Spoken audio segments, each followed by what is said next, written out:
Man, when you look at the discography of records that I have, man, you'd be surprised. Sometimes I f***ing forget how many hit records I got. I wanna lick you from your head to your toes, and I wanna move from the bed down to the floor, and I wanna you make it so good I don't wanna leave, but I gotta know. At this time, I was still a radio personality in Atlanta, Georgia, on a station called Hot 97.5, which is now Hot 107.9.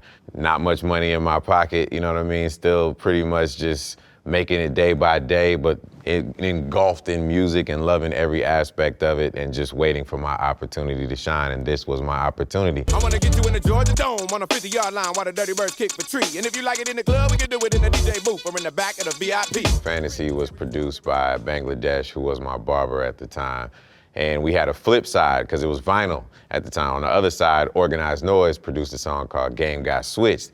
And I was just going back and forth about which song I should release first. Because on one hand, you had Organized Noise. They were already established. They had produced records with Outkast and Goody Mob and all these people. And it seemed like the obvious choice. But then I had Fantasy, and I was like, but this doesn't sound like anything out. This is uniquely Ludacris. I prayed on it, man, and I literally just one day said, I'm going with Fantasy. And the rest is history. Cadillac grills, Cadillac mills. Check out the oil my Cadillac spills. The last inning of the game, you know what I mean? Trying to get everything together. We had a deadline, went to Pharrell, and we did this record, man. At first, I thought it was just okay. You know, I'm in the car writing to this record. Literally, we went to Virginia Beach. This is where Pharrell is at. He played the beat. I liked it.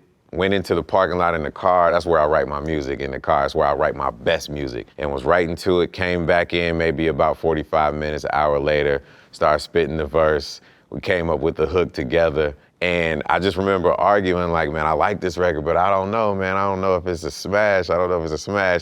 And I love saying this because it doesn't happen often. I was wrong. That record's a fucking smash. Hit by stars, hit by cars, drunk off the liquor, getting hit by bars. Keep your girl close, cause she's hit by falls. Hit by the Neptunes, hit by guitars. Me hanging upside down, that video, something that, you know, a lot of people may not know. I had just eaten maybe about 45 minutes before shooting that scene where I'm hanging upside down. Definitely threw up like a motherfucker, and as soon as I did it, I was like, all right, let's keep going. I'm ready to roll. I've got hoes in different area codes.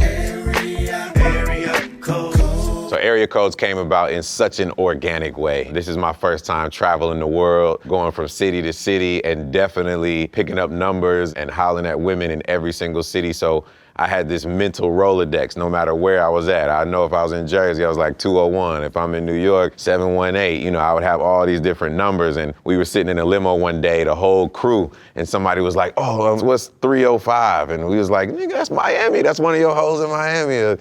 You know, somebody else would ring and it'd be like, oh, it's 813. Oh man, that's Tampa, man. You gotta know that. So it was almost like this extreme game that we would play, because we would never record their names into it. We just got the phone number, so you'd have to remember what city every area code came to, so that record is 100% organic. In terms of working with Nate Dogg, I believe I sent him the record. We had worked with him in studio so many times, but this particular time, I believe we sent it to him and waited for it to come back. When we got the record back, we knew it was an instant classic. That one I knew.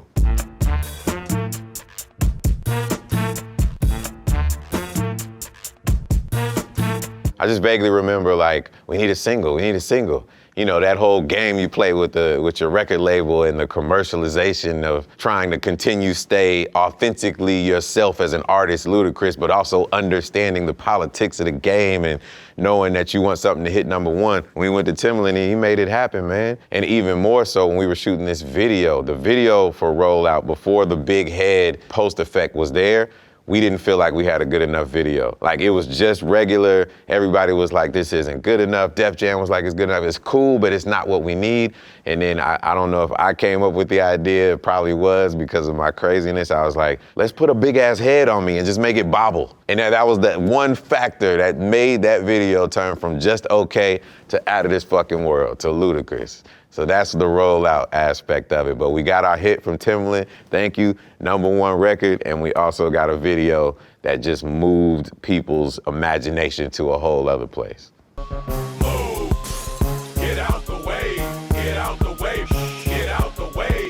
Move. Get out the way. No joke, I told you some of my best music is written in the car. I'm driving on the highway one day, just frustrated. And again, authentically, organically, somebody's in front of me.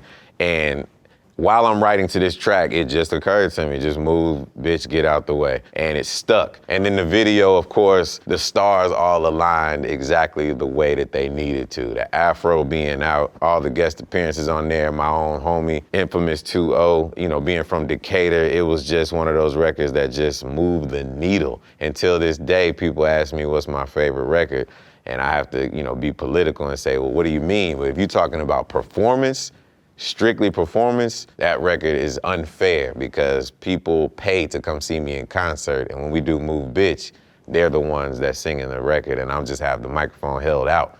So they're paying to hear themselves sing and perform. It's unfair. Oh, you just came home from doing a bid. Tell me what you gonna do. Act a fool. I was on tour with Eminem at the time, and I got a call from John Singleton. He had hit my agent, and then they put me on the phone with him, and he said he wanted me to try out for Too Fast, Too Furious. Like, he's sending me the dialogue and the sides that I have to perform in front of, and he's like, I really need this within this certain amount of time, so it was a rush. I'm about to go on stage, you know, on the Eminem tour in like 40 minutes. So I'm going through these lines, we go get a camera, I'm kind of studying the stuff, put myself on camera and do the lines. Next day I get the call that I got the part. That all happened within 24 hours, the craziest shit that ever happened in my life. Later on to find out that Ja Rule was the one that was supposed to have the role, and something worked out where he wasn't able to make it happen, and I was the next person in line. So when you hear people say sloppy seconds, sometimes it could be a life-changing experience. I don't look at it as a bad term, especially sitting here in front of you right now. Shit. I'll take sloppy seconds any day if it means I'm gonna be in 7 fucking Fast and Furious movies. Goddamn right. Talking about traps, cops and robbers. It's 911, please call the doctor. Act a Fool was made specifically for Too Fast, Too Furious. John Singleton kind of gave me the whole premise and told me this is what we need, and we went in the studio and made it happen. You know, one of my fondest memories of that is shooting that video and having the cast of Fast and Furious be so much a part of it. Paul Walker and everybody, and if you go look at it, it's just fun. You could just instantly tell it wasn't, nobody forced anybody to have any type of fun in there. You know, we just had fun, period. And I bought that car, man, that was in the movie and also in that video. It was like a Louis Vuitton painted Dodge Ram truck or something like that. I probably was able to drive it one time in Atlanta down the road before I had a whole fleet of the whole city following me in it. And then I was like, I gotta get rid of this fucking car or I gotta paint it a different color because there's no way that I want this much attention that I thought I wanted at first. Stand up! Stand up! Stand up! We were in this studio called Doppler Studio in Atlanta, Georgia. And you know, it's so dope to think about this memory because it was literally just me, Kanye, and an engineer. He had his ASR-10 with him. You know, he goes and gets these samples, and there are not many sounds in this song. It might be like 6 sounds, but he's so particular when it comes to sonics that doom, doom, doom, doom, to think about how that can become a hit song because how things pierce through the speakers in a certain way and making sure that every sound is perfect lets you know how great of a producer and how much he pays to every detail. And I just remember just being in the studio, man, and it was just like, stand up. It just came to me. And again, I went in the car and then I started writing the first verse and it's just out of this world. That was a record where I was like, I know this is a hit record. I remember Irv Gotti coming up to us because we were all in the Def Jam building at the same time. Everybody had their different offices, you know what I mean? You had Murder Inc., you had Rockefeller, you had ours, Disturbing the Peace. That record came out. Irv Gotti was like, yo, that's what a fucking first single's supposed to sound like, man. And you know, we didn't get that much love from everybody until they started embracing you over time. I was the only Southern artist in this building. Everybody else is New York the fuck out. DMX is in there, Jay-Z, Ja Rule, Murder Inc., you know what I mean, Rockefeller. It was all New York. So that one stand-up came out, the motherfuckers was like, we embrace you. Welcome to New York, motherfucker. I pulled up with 1,000,000 trucks, looking, smelling, feeling like $1,000,000. What I remember the most about the making of that video, Dave Myers, man, who I love to work with so much, he just is able to take a vision and take it to the next level. You know, that big ass shoe, the little person hanging from my necklace. I remember being on the video set and somebody coming up to me, he was a little person, and he said, just so you know, midget is a derogatory term. You shouldn't say that, it's little people. And I learned a lesson that day, man, and it was a very valuable lesson. And I have so much respect for the little people community. So thank you for educating me. But, you know, that video is definitely iconic in the sense of all the things that were going on in there and just augmenting reality. That's what I love to do.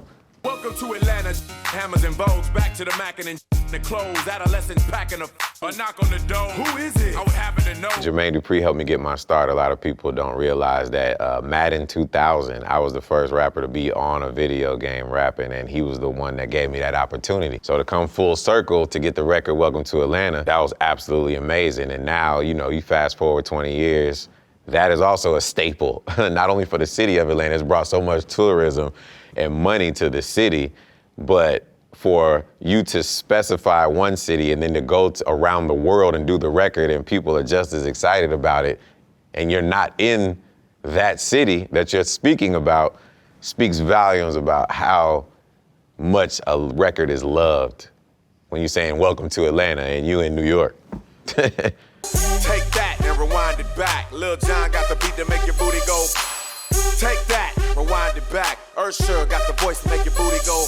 Man, Lil Jon sent me the record, you know, with Usher's lyrics on there. Another record instantly, as soon as I heard it, I was in my house in Atlanta. Instantly, I was like, this shit is out of here. It took me no time to write my verse for it. And I was like, this shit is such a smash, I gotta be on more than just a verse. So take that, rewind it back, put that shit at the beginning and at the fucking end. And they kept it in the end. So I was like, I'm on this motherfucker, I'm on this record. Fuck that. First Grammy, first BET Hip Hop Award, you know, go back and look at that clip. I was excited as shit, man. Cause I had been in all these categories all these years, wasn't winning any awards. That was the first one.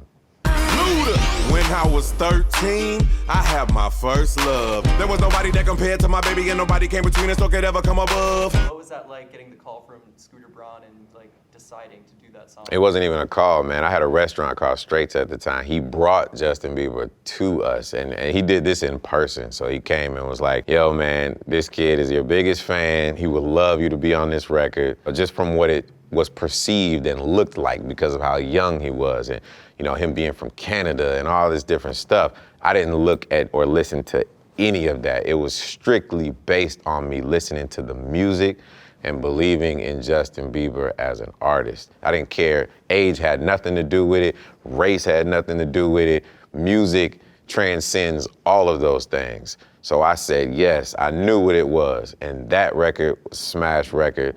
And then all of a sudden, all of the rest of the hip hop community embraced him. The rest is history.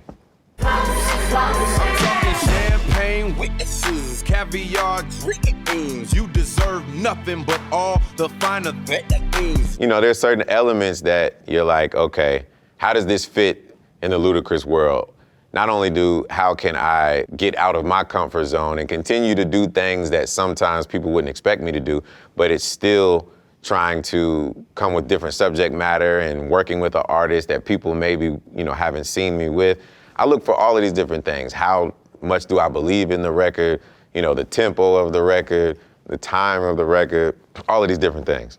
So, you know, that's pretty much what I'm looking for. And when we did Glamorous, that was another one that Polo brought to me. And the record was pretty much done when I listened to it. And all the elements to me said, this is definitely another smash record. Fergie was on fire at the time anyway. And it wasn't her first single, I don't believe. I just remember getting on there and just going with the flow. You know, understanding what the subject was, understanding the assignment, completing the assignment. I feel like some hip hop purists don't appreciate songs that they feel like aren't that old being sampled. How do you feel about that? Man, I'm okay with it. You know what I mean? How can I not be okay with it? You know, I'm doing shows and people, there's a whole new generation that is identifying with the record, even if they may not have heard my verse. just because Jack Harlow was doing it over. And I feel like he did it justice. It'd be different if it was trash. It's not trash, you know what I mean? Jack Harlow did it extreme justice, and I like the record. So I understand where purists are coming from, but if you don't accept what's new, you'll become your own worst enemy. You don't have to necessarily like it, but you gotta embrace it. Now little Lisa's only 9 years old. She's trying to figure out why the world is so cold. Why she's all alone and ain't never met her family. Runaway Love was a true test and a very, very strong risk in putting out something completely opposite of what people are, used to Ludacris coming out with and being funny and being entertaining in the sense of being lighthearted. No, this was serious. And it worked. We had Mary J. Blige on it. I remember Polo the Don produced the record. I believe Carrie Hilson helped write the hook of that, and she's in the background, if I'm not mistaken. And I just want to say that you talk about a record being impactful. This record spoke volumes towards actually helping runaway victims come back home or find help in the things that they were going through in life. So we talk about mental health now. This is one of those records that it has such a powerful impact on human beings in general because people knew so many people that had either run away or thought about running away. And I just feel like, we hooked up with the 1-800 hotline and we partnered with them. And so it was just one of those records that had a hell of an impact. And then Keke Palmer, one of her first music videos, if not her first music video, she was in this video, Runaway Love, and the rest is history. You can see her evolution over the decades from that, and I couldn't be more proud. We just saw her the other day at the Janet Jackson concert, and I was expressing to her, how proud I was of her. Till this day, I still get people coming up to me saying, thank you for putting out that record. You have no idea how it impacted their life or how it got a loved one back to them because of it, or helped them call someone just to get help and get things off their chest, and to prevent someone from running away. Release therapy was extremely important, and I can tell you how important it was to win that Best Rap Album category because I'd say the 7 years previous to that, I was in the category. I was nominated for Best Rap Album, but Eminem would pretty much take it every single time. And so, I didn't give up. I said, I'm gonna take this damn rap album home one time. And I would be in this category with everybody else, Jay-Z, DMX, Eminem. That was pretty much it. And I took it home that year, man, and it meant the world to me because that's what I set out to do. So they're not taking it from me this year. No, no, no. Saying my chick bad, my chick hood, my chick do stuff that your chick wish she could. My chick bad. Very young Nicki Minaj on that. How familiar had you been with her mixtapes and her work up until that moment? I had been familiar with her. She was living in Atlanta at the time. She was being managed by Deborah Antony, and she was around Gucci a lot at the same time. And I noticed a lot of similarities in how she likes to have fun in her music and how it's theatrical. And I think that it was the perfect matchup and marriage to throw her on that record. And the timing was perfect as well because her rise to superstardom was just beginning. And I just love that she was in that video, and even more to do a remix video with all women. This is before women have become dominant in hip hop currently right now. I set out during this Battle of the Sexes album to be like, we need more women voices in hip hop, and that's exactly what I did. So humbly speaking, if you look at the years before what I was trying to do and now it's actually happening, you see that I was just ahead of the fucking game. Saying my chick bad, my chick hood, my chick do stuff that your chick wish she could. So I didn't even know that was my most watched video on YouTube, but it's great to know that. Because, man, when you look at the discography of records that I have, man, sometimes it blows me away. And I'm on stage and I'm like, damn, that is another one I forgot about. To know that the crowd is forgetting about how many records I got it.